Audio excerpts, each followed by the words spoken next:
Dedicated to Eastern and Southern Kentucky, this is WYMT Mountain News First at 4. Good afternoon, I'm Steve Hensley. First at 4, a Pike County community is mourning the loss of a young life, a life spent dedicated to serving the community. WYMT's Buddy Forbes spoke to loved ones of Jay Cook, who died this week after COVID-19 complications. Not everyone is cut out to serve, but one Upper Pond Creek firefighter definitely fit the bill. And Jay was that guy. At a young age, Jay Cook decided he wanted to be a giver. Biggest heart ever. If you were with him, you were hungry and broke, it didn't matter. You got food. If you needed help, Jay was the first one everybody called. Which led him to being a junior firefighter and eventually a volunteer for Upper Pond Creek. If he had to jump through the creek, he had to wade through the creek. It didn't matter to him. If he had to fight the mountainsides over here in the brush, that didn't bother him either. He was always willing and ready to go. Fighting for his community until he met a fight of his own. But it's a sad, sad situation when COVID is even taking our young people. And though he died Monday due to complications from the virus, he leaves behind a world of work. That was just him. He wanted to help his community. He wanted his community to be better. To keep his story alive. In Pike County, Buddy Forbes, WYMT Mountain News. The fire department is hosting a fundraiser to help offset funeral expenses. Coming up at 6, we'll learn more about the legacy Cook leaves behind for his children, family, and community.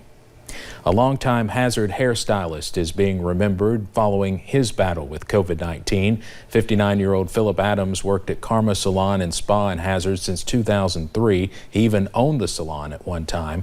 His co-workers and clients are mourning his death, but say he loved life, and we are told he had plans to get a COVID-19 vaccine, but became ill before he could. One co-worker tells us he inspired her to get the shot. I done it for him. I mean, that was his thing. He messaged me. He was like, if you do anything, please get the vaccine. I think that you need to. And he may have saved my life, you know. We are told Philip had 40 years of haircutting experience. Karma Spa and Salon owner Kayla Holbrook says one of the last messages Philip sent her was, quote, share the love.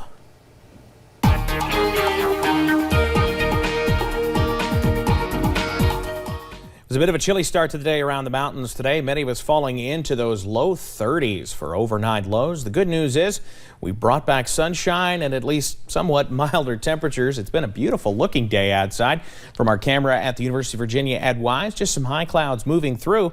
Otherwise, looking pretty good out there. Nothing but blue sky, I-75 at Mount Vernon as those shadows get a little bit longer as we get a little bit closer to sunset out there. We've warmed up nicely in some spots, upper 50s to low 60s for most. Our warm spots right now, really Hazard on through to Monticello sitting at 61 at the moment. Our cool spot, Logan, West Virginia, checking in at 50 degrees. It's clean sweep on Pinpoint Doppler. Nothing to worry about weather-wise, at least for now. However, keep that WYMT weather app handy because rain is not too far away. We'll get down into those mid-40s tonight and then put the brakes on the lows. In fact, we may even see them come up a little bit tonight as clouds filter into the region ahead of our next rain chance.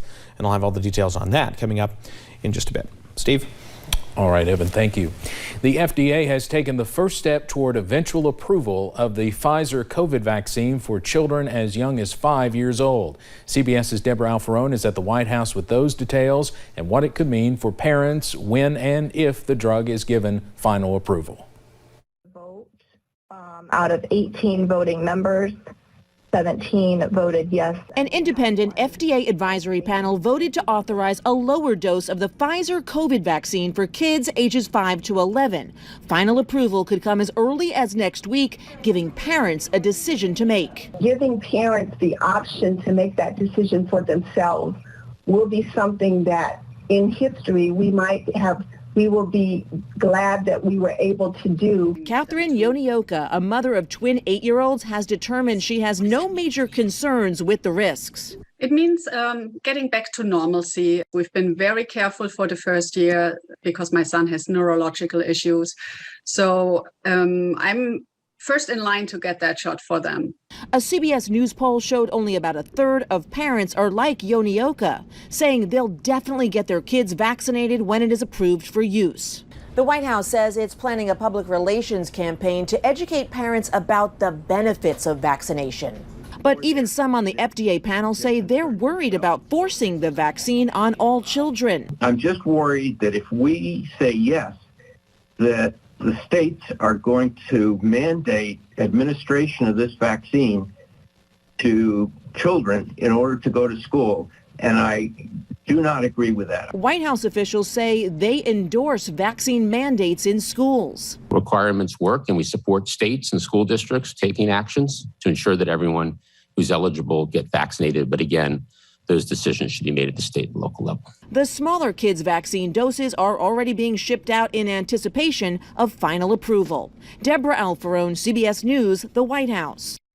The White House says it is necessary to begin shipping the packages even before there is final approval in order to be ready to roll when and if government regulators sign off on the vaccine. However, they emphasize that it will be up to the FDA and CDC to independently approve the drug, and those decisions will be based on science.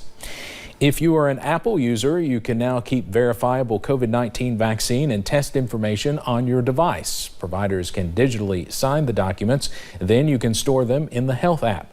You can also transfer your vaccine card to Apple Wallet in order to display it. The features are available for iPhone and iPod Touch devices that are running iOS 15. Christmas is just 2 months away, but shoppers are already buying those holiday gifts, and it looks like Americans are spending more this year. The National Retail Federation predicts holiday shopping sales will reach a record of between $843 and $859 billion. Much of that money will be spent online. E-commerce and other non-store sales could hit up to $226 billion. Why do you think spending is so high this year? Well, consumers are really in a very favorable position this year. We have had the benefit of the stimulus. Certainly incomes have grown. Another reason for the spending increase, the National Retail Federation prices for gifts will likely be higher this year because of inflation, and many will be in shorter supply due to supply chain disruptions around the world. Let's head over to Wall Street now on this Wednesday. The Dow closes down today more than 266 points. We'll have more financial news in our next half hour. Straight ahead, airlines are getting ready for the holiday travel rush, and one is seeing if facial recognition could cut down people's time in the airport. And low pressure is headed out of the way. That means, or headed our way, and that means more showers are on the way. I'll have that full breakdown straight ahead.